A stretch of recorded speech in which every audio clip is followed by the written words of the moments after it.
Obviously ಒಂದು single income ಇಟ್ಕೊಂಡು ನೀವು ಮನೆ ನಡೆಸಬೇಕಂದ್ರೆ ತುಂಬಾ ಕಷ್ಟ ಆಗಿದೆ. ಅಟ್ಲೀಸ್ಟ್ ಡಬಲ್ ಇನ್ಕಮ್ ಬೇಕೇ ಬೇಕಾಗಿ ಕರ್ನಾಟಕದಲ್ಲಿ ಯಾರು ತಗೊಂಡೆ ನಾನೇ ಫಸ್ಟ್ ತಗೊಂಡಿದ್ದು. ಆಕ್ಸೆಂಚರ್ ಅಲ್ಲಿ ರಿಪೋರ್ಟಿಂಗ್ ವರ್ಕ್ ಮಾಡ್ತಾ ಇದ್ದೀನಿ. ಸೊ ಹಂಗೆ ಈ ಬಿಸ್ನೆಸ್ ಸ್ಟಾರ್ಟ್ ಮಾಡಿದ್ದೀನಿ. ಹೇಗೆ ರನ್ ಆಗುತ್ತೆ? ಆಮೇಲೆ ನಿಮ್ದು ಇದು ನ್ಯಾನೋ ಕಾರ್ ನೋಡೋದು ಯೂನಿಕ್ ಆಗಿದೆ. ಹೌದು. ಫೀಲ್ಡ್ ಓಕೆ ಫೀಲ್ಡ್ ಅಲ್ಲಿ ನಂಗೆ ಅಮೇಜಿಂಗ್ ರೆಸ್ಪಾನ್ಸ್. ನನಗೆ ಫಸ್ಟ್ ಡೇ ಸೆಕೆಂಡ್ ಡೇ ಎಲ್ಲ ಹಂಗೆ ಡಬಲ್ ಆಯ್ತು ನನ್ನ sale.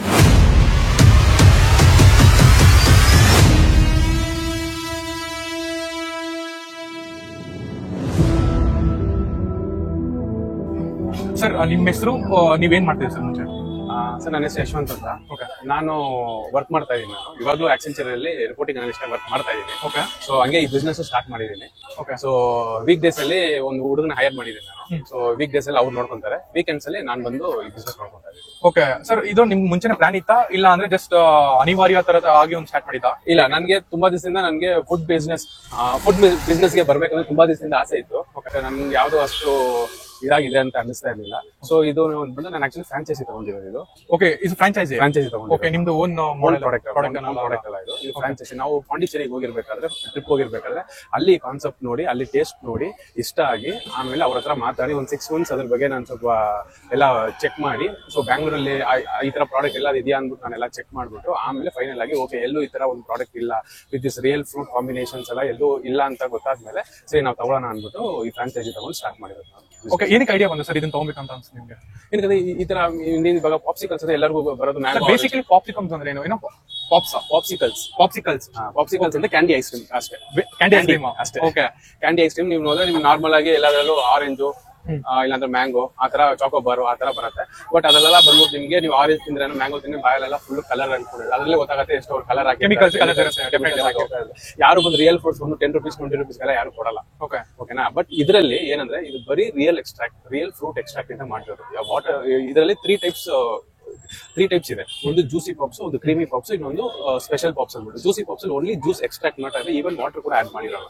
Okay. Only fruit extract ಇಂದ ಮಾತ್ರ ಆ ಪಾಪ್ಸಿಕಲ್ಸ್ ಮಾಡಿರೋದು. ಬೇಸಿಕಲಿ ಫ್ರೂಟ್ ಜ್ಯೂಸ್ ನೇ ಗ್ರೈಂಡ್ ಮಾಡಿ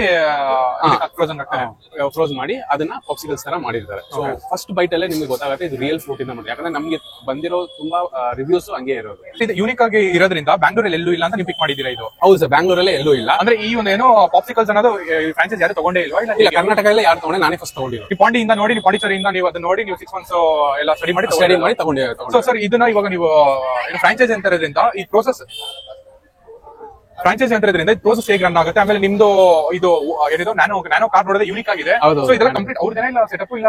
ನ್ಯಾನೋ ಕಾರ್ನ ಆಕ್ಚುಲಿ ಇವಾಗ ಕರ್ನಾಟಕ ರಿಜಿಸ್ಟ್ರೇಷನ್ ಬೇಕು ಅಂದಿದ್ರು ಸರ್. ನ್ಯಾನೋ ಕಾರ್ನ ಮಾತ್ರ ನಾನು ಇಲ್ಲಿ ಪರ್ಚೇಸ್ ಯಾವ ಕಾರ್ ಬೇಕಾದ್ರೆ ಮಾಡ್ಕೊಬಹುದು? ಇಲ್ಲ ಸರ್, ಅವ್ರು ಪರ್ಟಿಕ್ಯುಲರ್ ಫಸ್ಟ್ ನ್ಯಾನೋ ಕಾರ್ ಇಂದಾನೆ ಸ್ಟಾರ್ಟ್ ಮಾಡಿದ್ದಾರೆ. ಓಕೆ. ಸೊ ಯಾಕಂದ್ರೆ ಯೂನಿಕ್ ಆಗಿರುತ್ತೆ ಅಂತ. ಯಾಕಂದ್ರೆ ಬೇರೆ ಯಾವ ಕಾರಲ್ಲಿ ಮಾಡಿದ್ರು ಅಷ್ಟು ಯೂನಿಕ್ನೆಸ್ ಬರುತ್ತೋ ಇಲ್ವೋ ಗೊತ್ತಿಲ್ಲ. ನ್ಯಾನೋ ಕಾರ್ ಅಂದ್ರೆ ಎಲ್ಲರಿಗೂ ಒಂದು ತೋರಂತ ಲೈಕ್ ಆಗಿರುತ್ತೆ. ನಿಮ್ಗೆ ಈ ತರ ಸ್ಟಿಕರಿಂಗ್ ಎಲ್ಲ ಅಟ್ರಾಕ್ಷನ್ ಆಗುತ್ತೆ. ಫಸ್ಟ್ ಮೇನ್ ಅಟ್ರಾಕ್ಷನ್ ನೋಡಿದ ತಕ್ಷಣ ಏನಿದು ಅಂತ ಅಟ್ರಾಕ್ಷನ್ ಮಾಡಿ ಬರ್ತಾರೆ ಫಸ್ಟ್. ಸೊ ಅದಕ್ಕೋಸ್ಕರ ಮೇನ್ ನ್ಯಾನೋ ಕಾರ್ನ ಸೆಲೆಕ್ಟ್ ಮಾಡಿದ್ದಾರೆ. ಇವಾಗ ಹೋಗ್ತಾ ಸರ್ ಅದೇ ಇವಾಗ ಫ್ರಾಂಚೈಸಿ ಕಾಸ್ಟ್ ಅಂತ ಒಂದು ಏನಿದೆ, ಮ್ಯಾಕ್ಸಿಮಮ್ ಫ್ರಾಂಚೈಸಿ ಕಾಸ್ಟ್ ಬಂದ್ಬಿಟ್ಟು ನಿಮ್ಗೆ 90% ಬಂದ್ಬಿಟ್ಟು ನಿಮ್ಗೆ ಈ ಗಾಡಿ, ಒಳಗಡೆ ಫ್ರೀಸರ್ ಬಿಲ್ಡ್ ಮಾಡೋದಕ್ಕೆ, ಆಮೇಲೆ ಈ ಸ್ಟಿಕರಿಂಗ್, ಈ ಲೋಗೋ, ಆಮೇಲೆ ಈ ಬೋರ್ಡ್ ಏನಿದೆ ಡಿಸ್ಪ್ಲೇ ಬೋರ್ಡ್, ಇದಕ್ಕೆ 85% ಕಾಸ್ಟ್ ಅದಕ್ಕೆ ಹೋಗುತ್ತೆ. ಅವ್ರು ರಾಯಲ್ಟಿ ಫೀಸ್ ಆಗಿ ಒಂದು 80,000 royalty fees. Is it one time or ಹೇಗೆ ಸರ್? 3 years once ರಿನ್ಯೂ ಮಾಡ್ಬೇಕು ಸರ್ ಅವ್ರಿಗೆ. ಓಕೆ, 3 years once 80,000 ಪೇ ಮಾಡ್ಬೇಕಾಗುತ್ತೆ. ಹೌದು, 3 years once ರಿನ್ಯೂ ಮಾಡ್ಬೇಕು. ಓಕೆ. ರಾಯಲ್ಟಿ ಫೀಸ್ ಫಿಕ್ಸ್ಡ್ ಇಲ್ಲ ಅಂದ್ರೆ ಡಿಪೆಂಡ್ಸ್ ಆನ್ ಯೋರ್ ಬಿಸ್ನೆಸ್ ಹೇಗೆ ಸರ್ ನಡೀತಿದ್ರೆ? ಇವಾಗ ಸದ್ಯಕ್ಕೆ ಫಿಕ್ಸ್ ಆಗಿದೆ. ಮೋಸ್ಟ್ಲಿ 3 years ಆದ್ಮೇಲೆ ಮೇ ಬಿ ಅವ್ರು ಇನ್ಕ್ರೀಸ್ ಮಾಡಿದ್ರೆ ಮಾಡ್ಬೋದು. But I am not sure about that. But as of now 80,000 is the okay. Everything will be under paper work ಅಲ್ಲಿ ಆಗಿರೋ ಪೇಪರ್ ವರ್ಕ್ ಅಗ್ರಿಮೆಂಟ್ ಆಗಿದೆ ಅದು. ಓಕೆ. ಎಲ್ಲ ಅಗ್ರಿಮೆಂಟ್ ಸೈನ್ ಮಾಡಿ ಸ್ಟಾರ್ಟ್ ಮಾಡಿರೋದು. ಸ್ಟಾಕ್ ಬಂದ್ಬಿಟ್ಟು ಎಕ್ಸ್ಟ್ರಾ.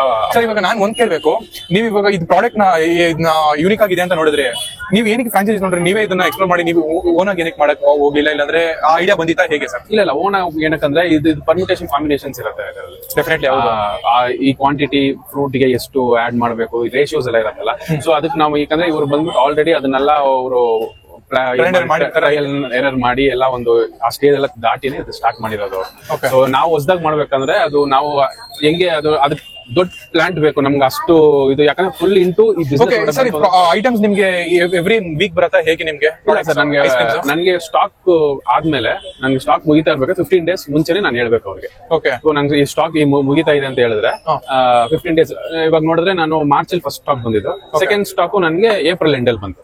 ಸೊ ಆತರ ಮಾರ್ಚ್.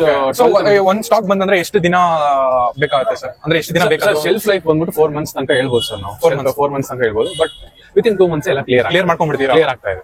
ಸೊ ಅಕಸ್ಮಾತ್ ಏನಾದ್ರು ಅದು ಕ್ಲಿಯರ್ ಆಗಿಲ್ಲ ಮೀನ್ಸ್ ವಿತಿನ್ 2 months ಒಳಗಡೆ ಕ್ಲಿಯರ್ ಮಾಡಕ್ ನೋಡ್ತಾ ಇರ್ತೀವಿ. ಅಕಸ್ಮಾತ್ 2 months ಮೇಲೇನು ಇತ್ತು ಅಂದ್ರೆ ಮ್ಯಾಕ್ಸಿಮಮ್ 3 months ಅಂತೂ ದಾಟಲ್ಲ. ಯಾಕಂದ್ರೆ ಲಾಸ್ಟ್ ಸ್ಟೇಜ್ ತನಕ ನಾವು ತಗೊಂಡ್ ಹೋಗಲ್ಲ. ಅದಕ್ಕೆ ಮುಂಚೆನೆ ಆಫರ್ ಎಲ್ಲ ಮಾಡಿ ಆಫರ್ ಎಲ್ಲ ಕೊಟ್ಟು ನಾವು ಸರ್ ಇವಾಗ ಫ್ರಾಂಚೈಸಿ ತೊಗೊಂಡ್ರಿಂದ ಫಾರ್ ಎಕ್ಸಾಂಪಲ್ ಫಿಂಗರ್ ಕ್ರಾಸ್ ನಿಮ್ಗೆ ಆಗೋದೇನ್ ಬೇಡ, ಇಫ್ ಇನ್ ಕೇಸ್ ಬಿಸ್ನೆಸ್ ಆಗ್ತಲ್ಲ ಅಂದ್ರೆ ಅವಾಗ ಹೇಗೆ ರನ್ ಆಗುತ್ತೆ? ಹೇಗೆ ಅವ್ರೇನೋ ರೋಲ್ ಪ್ಲೇ ಆಗತ್ತಾ? ಯಾಕಂದ್ರೆ ಫ್ರಾಂಚೈಸಿ ಆಗಿರೋದ್ರಿಂದ ಅವರು ಬೇರೆ ಹೇಳ್ತಾರೆ ಜಾಗ ಬೇಕಾದ್ರೆ ಚೇಂಜ್ ಮಾಡಿ ನೋಡಿ ಅದು ಇದು ಅಂದ್ಬಿಟ್ಟು ಅವ್ರು ಸಜೆಷನ್ಸ್ ಕೊಡ್ತಾರೆ ಅಷ್ಟೇ. ಸಜೆಷನ್ಸ್ ಕೊಡ್ತಾರೆ. ಬಟ್ ಅದ್ರ ಪ್ರಕಾರ ಮೇ ಬಿ ಸ್ಟಾಕ್ ರೀಟೇಕ್ ಆತರ ಎಲ್ಲ ಇನ್ನ ಅದ್ರ ಬಗ್ಗೆ ಎಲ್ಲ ನಾವೇನು ಡಿಸ್ಕಷನ್ ಏನಾಗಿಲ್ಲ. ಆತರ ಮಾತು ಏನು ಬಂದಿಲ್ಲ ಇನ್ನ. ಸೊ ವಾಪಸ್ ತಗೊಂತಾರ ಅನ್ನೋದು ಒಂದು ಡೌಟೇ. ಅದು ಯಾಕಂದ್ರೆ ಒಂದ್ಸರಿ ಸ್ಟಾಕ್ ಬಂತು ಅಂತ ಹೇಳಿದ್ರೆ ಅದನ್ನ ವಾಪಸ್ ಅವರು ತಗೊಳ್ಳೋದು ನನ್ನ ಪ್ರಕಾರ ಡೌಟೇ. ಬಟ್ ಏನಂದ್ರೆ ನಮ್ಗೆ ಸೇಲ್ ಆಗ್ತಾ ಇರೋದ್ರಿಂದ ನಮ್ಗೆ ಒಂದ್ ಯಾವ್ದೇ ಆತರ ಒಂದು ಇದು ನಾವು ನೋಡ್ತಾ ಇದ್ದೀವಿ. ಸರ್ ನೀವು ಇವಾಗ ಫಾರ್ ಎಕ್ಸಾಂಪಲ್ ಇದು ಗ್ರೇಪ್ ಮಿಂಟ್ ಅಂತ ಹಾಕಿದೀರಾ, 70 rupees ಅಂತ ಇದೆ. ನೀವು ಎಷ್ಟಕ್ಕೆ ನಿಮ್ಮ ಫ್ರಾಂಚೈಸಿ ಅವರಿಂದ ಎಷ್ಟಕ್ಕೆ ಇದು ಇದೇನಂದ್ರೆ 65-35 ರೇಷಿಯೋ. 65-35. ಓಕೆ ಸರ್, ನೀವು ಇನಿಷಿಯಲಿ ನೀವು ಹೇಳಿದಾಗೆ ಫಸ್ಟ್ 2 months ನಿಮಗೆ ತುಂಬಾ ರೆಸ್ಪಾನ್ಸ್ ಬಂತು ಬ್ರೂಕ್ ಫೀಲ್ಡ್ ಅಲ್ಲಿ. ನೀವೇನಕ್ಕೆ ಜಾಗ ಚೇಂಜ್ ಮಾಡಿದ್ರಿ? ಜಾಗ ಚೇಂಜ್ ಮಾಡಿದಂದ್ರೆ ಅಲ್ಲಿ ಬಂದ್ಬಿಟ್ಟು ಅಲ್ಲಿ ಸ್ವಲ್ಪ ಅಸೋಸಿಯೇಷನ್ಸ್ ಪ್ರಾಬ್ಲಮ್ ಬಂತು. ಯಾಕಂದ್ರೆ ಇದು ಬೇಸಿಕಲಿ ಕಾರ್ಟ್ ವೈಸ್ ಇದು. ಹೌದು. ಸೊ ಅಲ್ಲಿ ಬಂದ್ಬಿಟ್ಟು ಏನಂದ್ರೆ ಕಾರ್ಟ್ ಅಲ್ಲಿ ಸೇಲ್ ಮಾಡೋದನ್ನ ಅಲ್ಲಿ ಇರೋ ಅಸೋಸಿಯೇಷನ್ ಅವರು ಸ್ವಲ್ಪ ಅಪೋಸ್ ಮಾಡಕ್ಕೆ ಸ್ಟಾರ್ಟ್ ಮಾಡಿ BBMP ಆಫೀಸ್ ಅಲ್ಲಿ ಅಲ್ಲಿ ಸ್ವಲ್ಪ ರೆಸ್ಟ್ರಿಕ್ಷನ್ಸ್ ತುಂಬಾ ಬಂದು ಸೊ ಅದರಿಂದ ನಮ್ಗೆ ರೆಗ್ಯುಲರ್ ಆಗಿ ಅಲ್ಲಿ ನಮ್ಗೆ ಸೇಲ್ ಮಾಡಕ್ ಆಗ್ತಾ ಇರ್ಲಿಲ್ಲ. ಇವಾಗ ನಾನು ಇವತ್ತು ಆಗ್ತೀನಿ ಅಂತ ಹೇಳಿದ್ರೆ ಮತ್ತೆ ನಾನು ಇನ್ನು 3-4 days ಹಾಕಕ್ ಆಗ್ತಾ ಇರ್ಲಿಲ್ಲ. ಅದು ಅಲ್ದಿರ ನನಗೆ ಅಂದ್ರೆ ಈ ತರ ನಿಮ್ ಆರ್ಡರ್ಸ್ ಬರೋದು ಇನ್ನೊಂದ್ರೆ ನನ್ಗೆ ಹುಡುಗರು ಸಿಗ್ತಾ ಇರ್ಲಿಲ್ಲ, ಸೇಲ್ಸ್ ಪರ್ಸನ್ ಸಿಗ್ತಾ ಇರ್ಲಿಲ್ಲ. ನನಗೆ ಸೇಲ್ಸ್ ಪರ್ಸನ್ ಅಂದ್ರೆ ವಿತ್ ಡ್ರೈವಿಂಗ್ ಬೇಕಾಗಿತ್ತು. ವಿತ್ ಡ್ರೈವಿಂಗ್ ಬೇಕಾಗಿ ಯಾಕಂದ್ರೆ ಅವನೇ ಬಂದು ತಗೊಂಡೋಗಿ ತಗೊಂಡ್ಬರ್ಬೇಕಾದ್ರೆ ಡ್ರೈವಿಂಗ್. ಅಲ್ಲಿ ಬಂದ್ಬಿಟ್ಟು ಏನು ಅಂದ್ರೆ ನಿಮ್ಗೆ since it is IT hub ಅಲ್ವಾ. ಸೊ ಅಲ್ಲಿ ಹುಡುಗರೆಲ್ಲ ಏನಂತ ಹೇಳಿದ್ರೆ ನಾವು ಒಂದು ಇದಕ್ಕಿಂತ ನಾವು ನೋಡಿದ್ರೆ ನಾವು ಒಂದು ಅಮೌಂಟ್ ಫಿಕ್ಸ್ ಮಾಡಿ ಇವಾಗ ನಮ್ಗೆ ಏನ್ ಬಜೆಟ್ ಅಲ್ಲಿ ಬರುತ್ತೋ ಆ ಅಮೌಂಟ್ ಸ್ಯಾಲರಿ ನಾವು ಫಿಕ್ಸ್ ಮಾಡ್ಬೋದು. ಆ ಬಜೆಟ್ ಗೆ ಅಲ್ಲಿರೋರೆಲ್ಲ ಏನ್ ಮಾಡ್ತಾರೆ ನಮ್ಗೆ ಸ್ವಿಗ್ಗಿ ಝೊಮ್ಯಾಟೊ ಓಡಿಸಿದ್ರೆ ನಮ್ಗೆ ಇದಕ್ಕಿಂತ ನಾವು ಜಾಸ್ತಿ ಇದು ಬರ್ತಾ ಇದ್ರೆ ಅಂದ್ಬಿಟ್ಟು ಅಲ್ಲಿ ಯಾರೇ ಬಂದ್ಬಿಟ್ಟು ನಮ್ಗೆ ಹುಡುಗರು ಸಿಗ್ತಾ ಇರಲಿಲ್ಲ. ತುಂಬಾ ನಾವು ಪೋಸ್ಟರ್ಸ್ ಎಲ್ಲ ಮಾಡಿ ಎಲ್ಲಾ ಕಡೆ ಹಂಚಿಸಿ ಎಲ್ಲ ಮಾಡಿ ಫೋನ್ ಮಾಡೋರ್ಗು ಕೆಲಸ ಬೇಕಾಗಿರೋರಿಗೆ ಡ್ರೈವಿಂಗ್ ಬರ್ತಾ ಇರ್ಲಿಲ್ಲ. ಬರೀ ಸೇಲ್ಸ್ ಮಾತ್ರ ಬರ್ತಾ ಇದ್ರು. ಸೊ ಅದಾದ್ಮೇಲೆ ನನ್ಗೆ ಆತರ ನನ್ಗೆ ಚೆಕ್ ಮಾಡಕ್ ಆಗ್ತಾ ಇರ್ಲಿಲ್ಲ ನನ್ಗೆ. ಸೊ ಅದಕ್ಕೋಸ್ಕರ ನನ್ಗೆ ಅಲ್ಲಿ ಹರ್ಡಲ್ಸ್ ಬೇರೆ ಬೇರೆ ಸಣ್ಣ ಪುಟ್ಟ ಹರ್ಡಲ್ಸ್ ಎಲ್ಲ ಬಂತು. ನನ್ ರೆಗ್ಯುಲರ್ ಆಗಿ ಆಗ್ತಾ ಇರ್ಲಿಲ್ಲ. ನಾನು ಹಾಕಿದ್ರೆ ಸೇಲ್ಸ್ ನಡೆಯುತ್ತೆ. ನನ್ನ ಕೈಯಲ್ಲಿ ಫಸ್ಟ್ ನೀವು ರನ್ ಮಾಡಕ್ಕಾಗಲ್ಲ ಯಾಕಂದ್ರೆ ನೀವು ವರ್ಕ್ ಮಾಡ್ತೀರಾ. ಎಸ್, ನಾನು ವರ್ಕಿಂಗ್ ಪ್ರೊಫೆಷನಲ್ ಆಗಿರೋದ್ರಿಂದ ಮೊದ್ಲು ಏನ್ ಮಾಡ್ತಾ ಇದ್ದೆ, ನಾನು 5:30 ಹೋಗ್ಬಿಟ್ಟು ನಾನು ಹಾಕ್ಬಿಟ್ಟು ನನ್ನ ವೈಫ್ ನೋಡ್ಕೊಂತಾ ಇದ್ರು. ನಾನು ಗಾಡಿ ಡ್ರಾಪ್ ಮಾಡ್ಬಿಟ್ಟು ಬರ್ತಾ ಇದ್ದೆ, ನನ್ನ ವೈಫ್ ನೋಡ್ಕೊಂತಾ ಇದ್ರು. ಅದಾದ್ಮೇಲೆ ಈ CDS ಸಿಟಿಸನ್ಸ್ ಅಲ್ಲಿರೋ ಸೀನಿಯರ್ ಸಿಟಿಸನ್ಸ್ ಅಸೋಸಿಯೇಷನ್ ಅವರೆಲ್ಲ ಬಂದ್ಬಿಟ್ಟು ತುಂಬಾ ಇಲ್ಲ ಯಾರು ಪರ್ಮಿಷನ್ ಇದ್ರೆ ಮಾಡಬಾರ್ದು, ಅದು ಇಲ್ಲ ತೆಗಿಬೇಕು ಆತರ ಎಲ್ಲ ತುಂಬಾ ಇದಾದ್ಮೇಲೆ ನಾವೇನ್ ಮಾಡಿದ್ರೆ ಆಮೇಲೆ ಬೇರೆ ತರ ಮಾತಾಡಿ 9 o'clock ಮೇಲೆ ಹಾಕೋಣ ಅನ್ಬಿಟ್ಟು ಅದೊಂದು ಮಾಡಿದೆ. 9 o'clock ಮೇಲೆ ನಂಗೆ ಆಫೀಸ್ ಮುಗಿದ ತಕ್ಷಣ 9 o'clock ಮೇಲೆ ನಾವು ಹಾಕೋಣ ಅನ್ಬಿಟ್ಟು ಒಂದೊಂದ್ಸತಿ ನನ್ನ ಕಾಲ್ಸ್ ಆಗಲಿ ಇದನ್ನ ಎಕ್ಸ್ಟೆಂಡ್ ಆಗ್ಬಿಡ್ತು ಅಂದ್ರೆ ನಾನು 9 o'clock ಹೋಗಕ್ ಆಗ್ತಾ ಇರಲಿಲ್ಲ. ಸೊ ಮಂಡೇ ನಂದು ಹೈಬ್ರಿಡ್ ಮಾಡಲ್ ಇದ್ದಿದ್ದರಿಂದ ಮಂಡೇ ಟ್ಯೂಸ್ಡೇ ನಾನು ಆಫೀಸ್ ಹೋಗ್ಬೇಕಾಗಿತ್ತು. So Monday Tuesday office leave. So Wednesday to Sunday ಹಾಕೋಣ ಅಂತ ಪ್ಲಾನ್ ಮಾಡಿದ್ವಿ. ಒಂದೊಂದ್ಸತಿ ಅದು ಆಗ್ತಾ ಇರ್ಲಿಲ್ಲ. ಫೈನಲ್ ಆಗಿ ನೋಡಿದ್ರೆ ಸ್ಯಾಟರ್ಡೇ ಸಂಡೇ ಮಾತ್ರ ಹಾಕೋ ತರ ಬಂತು. ಡೆಫಿನೆಟ್ಲಿ ಸರ್, ಒಂದು ಸಿಂಗಲ್ ಇನ್ಕಮ್ ಡೆಫಿನೆಟ್ಲಿ ಒಂದು ಈಗಿನ ಜನರೇಷನ್ ಗೆ ಮನೆ ನಡೆಯೋದು ಕಷ್ಟ ಆಗುತ್ತೆ. ಸೊ ಅದ್ರ ಬಗ್ಗೆ ಹೇಳ್ತೀರಿ ಸರ್? ಹೌದು ಸರ್, ಆಬ್ವಿಯಸ್ಲಿ ಒಂದು ಸಿಂಗಲ್ ಇನ್ಕಮ್ ಇಟ್ಕೊಂಡು ನೀವು ಮನೆ ನಡೆಸಬೇಕಂದ್ರೆ ತುಂಬಾ ಕಷ್ಟ ಆಗಿದೆ. ಅಟ್ಲೀಸ್ಟ್ ಡಬಲ್ ಇನ್ಕಮ್ ಬೇಕೇ ಬೇಕು. ಅಟ್ಲೀಸ್ಟ್ ಪ್ಯಾಸಿವ್ ಬೇರೆ ಯಾವ್ದಾದ್ರು ಒಂದು ಇನ್ಕಮ್ ಇರಲೇಬೇಕು. ಒಂದು ಹಸ್ಬೆಂಡ್ ವೈಫ್ ಇಬ್ರು ಸಂಪಾದನೆ ಮಾಡ್ಬೇಕು. ಅವಾಗ ನಡೆಸ್ಬೋದು. ಇಲ್ಲ ವೈಫ್ ಕೈಲಾಗ ಈ ತರ ನಾವು ಏನಾದ್ರು ಸೈಡ್ ಬಿಸ್ನೆಸ್ ನಾವೇನಾದ್ರು ಒಂದು ರನ್ ಮಾಡ್ಲೇಬೇಕಾಗ ಮೀನ್ಸ್ ಅವಶ್ಯಕತೆ ಇದೆ. ಇಲ್ಲಿ ಬ್ಯಾಂಗ್ಳೂರಲ್ಲಿ ನಾವು ಮಾಡ್ಬೇಕು ಅಂತ ಹೇಳಿದ್ರೆ ನಾವು ಬ್ಯಾಂಗ್ಳೂರಲ್ಲಿ ಇವಾಗಿರೋ ಪ್ರೈಸಸ್ ಎಲ್ಲ ನೀವು ನೋಡ್ತಾ ಇದ್ರೆ ನಿಮ್ಗೆ ಗೊತ್ತಾಗುತ್ತೆ ಎಷ್ಟು ಇದಾಗಿದೆ. ಹೌದು. ಸೊ ಅದರಿಂದ so obviously double income it's important. So ಇದು ಎಲ್ಲೂ ಬ್ಯಾಂಗ್ಳೂರಲ್ಲಿ ಇಲ್ಲ ಅಂತ, ಇಡೀ ಬ್ಯಾಂಗ್ಳೂರಲ್ಲೇ ಇಲ್ಲ ಕರ್ನಾಟಕದಲ್ಲಿ ಎಲ್ಲೂ ಇಲ್ಲ ಅಂತ ನೀವು ಸೆಟಪ್ ತಂದಿರೋದು ಇದು? Yes sir, yes sir. ಬೇರೆ ಪಾಪ್ಸಿಕಲ್ಸ್ ಟೈಪ್ ರಿಯಲ್ ಫ್ರೂಟ್ಸ್ ಟೈಪ್ ಇದೆ ಸರ್. ಒಂದೆರಡು ಜಾಗದಲ್ಲಿ ಒಂದ್ ಜಾಗದಲ್ಲಿ ನಾನು ಟೇಸ್ಟ್ ಮಾಡಿದ್ದೀನಿ. ಬಟ್ ನನ್ಗೆ ಅಲ್ಲಿ ಬಂದ್ಬಿಟ್ಟು ಇಲ್ಲಿಗಿಂತ ಪ್ರೈಸು ಜಾಸ್ತಿನೇ ಇತ್ತು. ಬಟ್ ನನ್ಗೆ ಬಂದ್ಬಿಟ್ಟು ಅಲ್ಲಿ ಟೇಸ್ಟ್ ಬಂದ್ಬಿಟ್ಟು ನಾನು ಸೀರಿಯಸ್ ಆಗಿ ಹೇಳ್ಬಿಟ್ಟು ನನಗೆ ಒಂಚೂರು ಇಷ್ಟ ಆಗಿಲ್ಲ ಟೇಸ್ಟ್ ಅದರಲ್ಲಿ. ಬಟ್ ನಾನು ಯಾಕಂದ್ರೆ ನಾನು ಇದು ತಗೊಂತಾ ಇದೀನಿ ಅನ್ಬಿಟ್ಟು ನಾನು ಮಾತಾಡ್ತಲ್ಲ, ಫ್ರಾಂಕ್ ಆಗಿ ನಾನು ಹೇಳ್ತಾರೆ. ಬೇಕಂದ್ರೆ ಅವರು ಇವಾಗ ಆ ಜಾಗದಲ್ಲಿ ಹೋಗ್ಬಿಟ್ಟು ಚೆಕ್ ಮಾಡ್ಬಿಟ್ಟು ನಮ್ಮ ಪಾಪ್ಸಿಕಲ್ಸ್ ಬಂದು ತಿಂದ್ರೆ ಅವ್ರಿಗೆ ಡಿಫ್ರೆನ್ಸ್ ಗೊತ್ತಾಗುತ್ತೆ. ಸೊ ಏನು ಮಾಡಿ ನಾರ್ಮಲ್ ಐಸ್ ಕ್ರೀಮ್ಸ್ ಅಂದ್ರೆ ಇದರಲ್ಲಿ ಯಾವುದೇ ರೀತಿ ನಾವು ಬೇರೆ ಐಸ್ ಕ್ರೀಮ್ಸ್ ಏನೇ ಇದ್ರೆ ಬಂದ್ಬಿಟ್ಟು ಅದೆಲ್ಲ ಬಂದು ಫ್ರೋಸನ್ ಡೆಸರ್ಟ್ಸ್ ಅಷ್ಟೇ. ಫ್ರೋಸನ್ ಡೆಸರ್ಟ್ ಡೆಫಿನೆಟ್ಲಿ ಹೌದು. ಫ್ರೋಸನ್ ಡೆಸರ್ಟ್ಸ್ ಗೆ ಸೊ ತುಂಬಾ ಜನ ಐಸ್ ಕ್ರೀಮ್ ಮಿಕ್ಸ್ ಮಾಡಿದ್ರೆ that is frozen dessert in that ಏನ್ ಮಾಡಿರ್ತಾರೆ ಅಂದ್ರೆ ತುಂಬಾ ಎಲ್ಲ ಆಯಿಲ್ಸ್ ಎಲ್ಲ ಯೂಸ್ ಆಗಿರುತ್ತೆ ಅದ್ರಲ್ಲಿ. ಅರ್ಧ ಐಸ್ ಕ್ರೀಮ್ ಆಯಿಲ್ ಏನದು ಪಾಮ್ ಆಯಿಲ್. ಓಕೆ, ಆತರ ಇರುತ್ತೆ. ಸೊ ಆತರ ಇದು ಫ್ರೆಶ್ ಆಗಿ ನಾವು ಕೊಡ್ಬೇಕು ಅಂದ್ಬಿಟ್ಟು ಒಂದು ಹೊಸ ಕಾನ್ಸೆಪ್ಟ್ ನಮ್ಗೆ ಅದ್ರ ಮೇನ್ ಕಾನ್ಸೆಪ್ಟ್ ಇಷ್ಟ ಆಗಿ. ಇವಾಗ ತುಂಬಾ ಜನ ಆರ್ಗ್ಯಾನಿಕ್ ಅಂದ್ರೆ ಒಂಥರ ಸಟ್ಲ್ ಆಗಿರುತ್ತೆ, ಟೇಸ್ಟ್ ಇರಲ್ಲ, ಆತರ ಎಲ್ಲ ಅನ್ಕೊಂತಾರೆ. ಆ ಟೇಸ್ಟು ಇರ್ಬೇಕು, ನಮ್ಗೆ ಅದನ್ನ ಆರ್ಗ್ಯಾನಿಕ್ ಆಗು ಕೊಡ್ಬೇಕು, ರಿಯಲ್ ಆಗು ಕೊಡ್ಬೇಕು ಅಂದ್ಬಿಟ್ಟು ಈ ಕಾನ್ಸೆಪ್ಟ್, ಆ ಕಾನ್ಸೆಪ್ಟ್ ನಮ್ಗೆ ಇಷ್ಟ ಆಗಿ ಅವ್ರು ಪ್ರಾಡಕ್ಟ್ ಎಲ್ಲಿ ಮಾಡ್ತಾರಲ್ಲ ನಾವೆಲ್ಲ ಹೋಗಿ ವಿಸಿಟ್ ಮಾಡಿ ಆಮೇಲೆ ನಮ್ಗೆಲ್ಲ ಇಷ್ಟ ಆಗಿ. ಸೊ ತುಂಬಾ ಜನ ಇದು ವಿತೌಟ್ ಶುಗರ್ ಅಂತ ಕೇಳ್ತಾರೆ, ಬಟ್ ನಾವು ವಿತೌಟ್ ಶುಗರ್ ಮಾಡಕ್ಕಾಗಲ್ಲ. ಶುಗರ್ ಫ್ರೀ ಅಲ್ಲ, ಶುಗರ್ ಫ್ರೀ ಇಲ್ಲ, ಬಟ್ ಮಿನಿಮಲ್ ಆಗಿ ಹಾಕಿದ್ವಿ. ಮಿನಿಮಲ್ ಆಗಿ ತುಂಬಾ ಇದು ಮಾಡಲ್ಲ. ಯಾಕಂದ್ರೆ ತುಂಬಾ ಜನ ಟೇಸ್ಟ್ ಮಾಡೋರು ಹೇಳಿದ್ರೆ ಮಿನಿಮಲ್ ಆಗಿ ಶುಗರ್ ಮಿನಿಮಲ್ ಆಗೇ ಇದೆ, ನಾವು ತುಂಬಾ ಚೆನ್ನಾಗಿದೆ ರಿವ್ಯೂಸ್. ಆತರ ನಮ್ಗೆ ತುಂಬಾ ಪಾಸಿಟಿವ್ ರಿವ್ಯೂಸ್ ತುಂಬಾ ಬಂದಿದೆ ನಮ್ಗೆ. ಓಕೆ. ಸೊ ಸರ್, ಈ ಫ್ರಾಂಚೈಸಿ ತಗೋದ್ರಿಂದ ಹೇಗೆ ಪ್ರೋಸೆಸ್ ಹೇಗೆ ರನ್ ಆಗುತ್ತೆ, ಅದನ್ನ ಪಾಂಡಿಚೇರಿಯಿಂದ ತಗೊಂಡಿರೋದ್ರಿಂದ ಹೋಲ್ ಪ್ರೋಸೆಸ್ ಹೇಗೆ ರನ್ ಇದೆ ಇದು? ಸರ್ ನಮ್ಗೆ ಮೇನ್ ಆಗಿ ಬಂದ್ಬಿಟ್ಟು ಫಸ್ಟ್ ಇದಕ್ಕೆ ಇಷ್ಟು ಫ್ರಾಂಚೈಸಿ ಕಾಸ್ಟ್ ಅಂದ್ಬಿಟ್ಟು ನಾವು ಒಂದು ಅಮೌಂಟ್ ಪೇ ಮಾಡ್ತಾ ಇದೀವಿ. ಓಕೆನಾ? ಸೊ ಕಾರ್ ಮಾತ್ರ ನನಗೆ ಎಕ್ಸ್ಕ್ಲೂಡ್ ಆಗಿದೆ, ಯಾಕಂದ್ರೆ ನನಗೆ ರಿಜಿಸ್ಟ್ರೇಷನ್ ಬೇಕಾಗಿರೋದ್ರಿಂದ ಕಾರ್ ಮಾತ್ರ ನಾನು ಇಲ್ಲಿಂದ ಕಳ್ಸಿಕೊಟ್ಟೆ. ನಾನು ಇಲ್ಲಿಂದ ಕಳ್ಸಿಕೊಟ್ರೆ ನಾನು ಕಾರ್ ಕಳ್ಸಿಕೊಟ್ರೆ. ಕಾರ್ ಇವತ್ತು ಮುಂಚೆನೇ ಇತ್ತಾ ಹೇಗೆ? ಇಲ್ಲಿ ಬೇಸಿಕಲಿ ನಿಮ್ದು ಹೋಲ್ ಪ್ರೋಸೆಸ್ ನಂಗೆ ಬೇಕು ಸರ್. ಓಕೆ, ನಾನು ಇಲ್ಲಿಂದ ಸೆಕೆಂಡ್ಸ್ ಪರ್ಚೇಸ್ ಮಾಡಿ ನ್ಯಾನೋ ಕಾರ್ನ. ಓಕೆ, ಎಷ್ಟಕ್ಕೆ ಪರ್ಚೇಸ್ ಮಾಡಿದ್ರಿ? Around some 90,000 something. ಸೊ ಇದು ಬೇಸಿಕಲಿ ಎಷ್ಟು ವರ್ಷ ಆಯ್ತು ಸರ್ ಸ್ಟಾರ್ಟ್ ಮಾಡಿ? ಮಾರ್ಚ್ 12 ಸ್ಟಾರ್ಟ್ ಮಾಡಿದೆ ಈ ಮಂತ್ ಸರ್. ಸೂಪರ್. ಇವಾಗ ಜಸ್ಟ್ 2 months ಆಗಿದೆ. 2 months ಆಗಿದೆ. ಹೌದು. ಓಕೆ, ಹೇಗಿದೆ ರೆಸ್ಪಾನ್ಸ್ ವಿತಿನ್ 2 years 2 months ಹೇಗಿದೆ? ನಂಗೆ ಅಮೇಜಿಂಗ್ ರೆಸ್ಪಾನ್ಸ್ ಇದೆ ಸರ್. ಆಕ್ಚುಲಿ ನಾನು ಫಸ್ಟ್ ಹೀಟಿಂಗ್ ಶೀಟ್ ಅಲ್ಲಿ ಜಸ್ಟ್ 2 weeks ಆಗ್ತಾ ಇರೋದು. ನಾನು ಮೊದಲು ಬ್ರೂಕ್ ಫೀಲ್ಡ್ ಅಲ್ಲಿ ಆಗ್ತಾ ಇದ್ದೆ. ಓಕೆ, ಬ್ರೂಕ್ ಫೀಲ್ಡ್ ಅಲ್ಲಿ ನಂಗೆ ಅಮೇಜಿಂಗ್ ರೆಸ್ಪಾನ್ಸ್. ನನಗೆ ಫಸ್ಟ್ ಡೇ ಸೆಕೆಂಡ್ ಡೇ ಎಲ್ಲ ಹಂಗೆ ಡಬಲ್ ಆಯ್ತು ನನ್ನ ಸೇಲ್. ಫಸ್ಟ್ ಡೇ 23 ಹೋಯ್ತು, ಸೆಕೆಂಡ್ ಡೇ ಹಂಗೆ 40+ ಆಯ್ತು, ಥರ್ಡ್ ಡೇ ನೋಡಿದ್ರೆ ಹಂಗೆ 100 ಕ್ರಾಸ್ ಆಯ್ತು ನಮಗೆ. ಸೊ ಅಲ್ಲಿ ನನಗೆ ಪಾಪ್ಸಿಕಲ್ಸ್ ಸೆಲ್ಲಿಂಗ್ ಹೇಳ್ತಾರೆ, ಸೆಲ್ಲಿಂಗ್ ನಾನು ಹೇಳ್ತಾರೆ. ಓಕೆ, ಫಸ್ಟ್ 23 ಪಾಪ್ಸಿಕಲ್ಸ್ ಹೋಯ್ತು ಅಂದ್ರೆ ಸೆಕೆಂಡ್ ಡೇ ಹಂಗೆ ಡಬಲ್ ಆಯ್ತು, 50+ ಆಯ್ತು. ಹಂಗೆ ಥರ್ಡ್ ಡೇ ನನಗೆ 100+ ಆಗೋಯ್ತು ನನಗೆ. ಸೊ ಆ ತರ ರೆಸ್ಪಾನ್ಸ್, ಇನ್ಕ್ಲೂಡಿಂಗ್ ಅವಾಗ ಸಮ್ಮರ್ ಸೀಸನ್ ಬೇರೆ, ಮಾರ್ಚ್ ಅಂದ್ರೆ ಸಮ್ಮರ್ ಸೀಸನ್ ಬೇರೆ, ಅದು ಚೆನ್ನಾಗಿತ್ತು. ಬಟ್ ಇನ್ಕ್ಲೂಡಿಂಗ್ ಟೇಸ್ಟ್ ನಾವು ಅಲ್ಲಿ ಚೆನ್ನಾಗಿ ಎಲ್ಲರೂ ತುಂಬಾ ಇವಾಗ ಒಂದು ಟೇಸ್ಟ್ ಅಂತ ತಗೊಳ್ಳೋರು ಬಂದ್ಬಿಟ್ಟು ಅಟ್ ಎ ಟೈಮ್. ಹೌದು, ಇವಾಗ season wise ice cream run ಆಗುತ್ತೆ. ಸೊ ಆಫ್ ಸೀಸನ್ ನೀವು ಹೇಗೆ, ನಿಮ್ಗೆ ಇನ್ನೂ ಆಫ್ ಸೀಸನ್ ನೋಡಿಲ್ಲ ಅನ್ಸುತ್ತೆ, ಹೇಗೆ? ಆಕ್ಚುಲಿ ಇವಾಗ ಮ್ಯಾಂಗೋ ಬಂದ್ಬಿಟ್ಟು ಇವಾಗ ಏಪ್ರಿಲ್ ಮೇಲೆ ಸಿಗೋದು ಸರ್. ಓಕೆನಾ? ಸೊ ಮ್ಯಾಂಗೋ ಏನಾಯ್ತು ಅಂತ ಹೇಳಿದ್ರೆ ಅವರು 2 types ಆಫ್ ಮ್ಯಾಂಗೋ ಮಿಕ್ಸ್ ಮಾಡ್ತಾರೆ, ಬಂಗನಪಲ್ಲಿ ಆಮೇಲೆ ಸಿಂಧೂರ ಅಂದ್ಬಿಟ್ಟು ಮ್ಯಾಂಗೋ. ಆ ಮ್ಯಾಂಗೋ ಒಂದು ಸಿಗ್ತಾ ಇತ್ತು, ಒಂದು ಸಿಗ್ತಾ ಇರ್ಲಿಲ್ಲ. ಸೊ ಅದಕ್ಕೋಸ್ಕರ ವೆಯ್ಟ್ ಮಾಡಿ ನಮ್ಗೆ ಮ್ಯಾಂಗೋ ಬಂದಿದೆ ಜೂನ್ ಅಲ್ಲಿ, ಮ್ಯಾಂಗೋ ಫ್ಲೇವರ್ ಬಂದಿದೆ ಜೂನ್ ಅಲ್ಲಿ. ಸೊ ಜೂನ್ ಅಲ್ಲಿ ಅದು ಎಷ್ಟು ಬರುತ್ತೋ ಅಷ್ಟನ್ನ ಬಂದು ಅವರು ರೆಡಿ ಮಾಡಿ ನಮ್ಗೆ ಇದು ಮಾಡ್ತಾರೆ. ನೀವು ಮ್ಯಾಂಗೋ ಮ್ಯಾಕ್ಸಿಮಮ್ ನಿಮ್ಗೆ ಜುಲೈ ಆಗಸ್ಟ್ ತನಕ ಸಿಗ್ಬೋದು ಅಷ್ಟೇ ಮ್ಯಾಂಗೋ ಫ್ಲೇವರ್. ಅದಾದ್ಮೇಲೆ ಮ್ಯಾಂಗೋ ಇಲ್ಲ. ಸ್ಟ್ರಾಬೆರಿ ಇವಾಗ ಆಲ್ರೆಡಿ ಇವಾಗ ನಮ್ಗೆ ಏನ್ ಸ್ಟಾಕ್ ಇದೆಯೋ ಅಷ್ಟೇ. ಆಮೇಲೆ ಸ್ಟ್ರಾಬೆರಿ ಕ್ಲೋಸ್, ನಮ್ಗೆ ಸ್ಟ್ರಾಬೆರಿ ಸಿಗಲ್ಲ.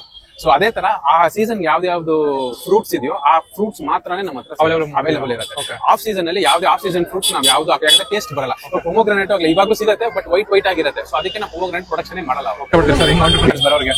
ಅದೇ ಸರ್, ಆಕ್ಚುಲಿ ಬಿಸ್ನೆಸ್ ಮಾಡೋದು ಒಂದು ಸೆಕೆಂಡ್ ಇನ್ಕಮ್ ಅದೆಲ್ಲ ಮಾಡೋದು ತುಂಬಾ ಒಳ್ಳೇದು. ಮೀನ್ಸ್ ಅದನ್ನ ನಾವು ಚೆನ್ನಾಗಿ ಅನಲೈಸ್ ಮಾಡಿ ಯಾವ ಬಿಸ್ನೆಸ್ ಮಾಡ್ತಾ ಇರೋದನ್ನ ಒಂದಕ್ಕೆ ತುಂಬಾ 1000 ಸತಿ ಅನಲೈಸ್ ಮಾಡಬೇಕು. ಅನಲೈಸ್ ಮಾಡಿ ಆಮೇಲೆ ಫೈನಲ್ ಡಿಸಿಷನ್ ತಗೊಂಡು, ಯಾಕಂದ್ರೆ ಇದರಲ್ಲಿ ಇನ್ವೆಸ್ಟ್ಮೆಂಟ್ ಅನ್ನೋದು ನಾವು ಮಾಡಲೇಬೇಕು. ಇಟ್ಸ್ ನಾಟ್ ಲೈಕ್ ಮೀನ್ಸ್ ಅವ್ರು ಯಾವ ಬಿಸ್ನೆಸ್ ಮಾಡ್ತಾರೆ ಅದ್ರ ಮೇಲೆ. ಇವಾಗ ಒಂದು ಫುಡ್ ಬಿಸ್ನೆಸ್ ಅಂದ್ರೆ ಅದಕ್ಕೊಂದು ಒಂಥರ ಇನ್ವೆಸ್ಟ್ಮೆಂಟ್, ಲೋ ಬಜೆಟ್ ಇನ್ವೆಸ್ಟ್ಮೆಂಟ್ ಇರುತ್ತೆ, ಹೈ ಬಜೆಟ್ ಇನ್ವೆಸ್ಟ್ಮೆಂಟ್ ಇರುತ್ತೆ. ಸೊ ಅವರು ಅದ್ರ ಬಗ್ಗೆ ಅನಲೈಸ್ ಮಾಡಿ ಅಲ್ಲಿ ಹೆಂಗೆ ಏನು ಅದ್ರ ರೆಸ್ಪಾನ್ಸ್ ಹೆಂಗ್ ಬರುತ್ತೆ ಅನ್ನೋದನ್ನೆಲ್ಲ ಸ್ವಲ್ಪ ಅನಲೈಸ್ ಮಾಡಿ ಎಷ್ಟು ಯೂನಿಕ್ ಆಗಿ ಅವ್ರು ಕೊಡ್ತಾರೆ ಅನಲೈಸ್ ಮಾಡಿ ಬಿಸ್ನೆಸ್ ಮಾಡಿದ್ರೆ ಬೆಟರ್ ಅಂತ. ಓಕೆ, ಸೊ ಗೈಸ್, ಇದಾಗಿತ್ತು ಒಂದ್ ಹೆಂಗ್ ಆಂಟ್ರಪ್ರಿನರ್ ಬಿಸ್ನೆಸ್ XOX ಪಾಪ್ಸ್ ಅಂತ ವಿಸಿಟ್ ಮಾಡಿ. ಮಾಡಿರೋ ಪಾಪ್ಸ್ ಯಾವ್ದೇ ಪ್ರಿಸರ್ವೇಟಿವ್ಸ್ ಕಲರ್ಸ್ ಎಲ್ಲ ಏನು ಆಡ್ ಮಾಡಿಲ್ಲ. ಸೊ ನೀವು ಫಸ್ಟ್ ಬೈಟ್ ಅಲ್ಲೇ ಗೊತ್ತಾಗುತ್ತೆ ಅದು ಎಷ್ಟು ರಿಯಲ್ ಆಗಿದೆ ಅನ್ಬಿಟ್ಟು. ಒಂದ್ಸತಿ ಬಂದು ಟೇಸ್ಟ್ ಮಾಡಿ ಆಮೇಲೆ ನಿಮ್ಮ ಒಪಿನಿಯನ್ ನೀವು ತಿಳಿಸಿ.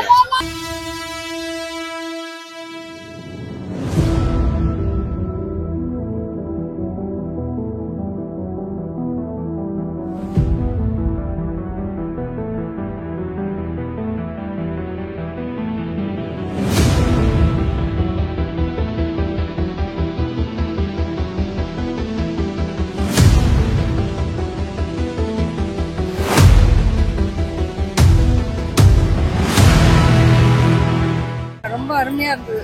நான் சென்னையில இருந்து வரேன். It was very tasty. You're coming from Chennai? Yes. Okay. How did you like?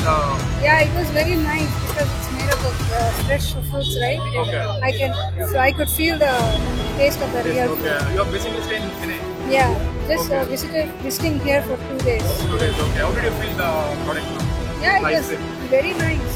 Okay. And you bought all your whole family? Yeah. So whole family ate, including the grandparents and the kids also. Yeah, they all. So do you think it is a healthier one? Yeah, it's a healthy version.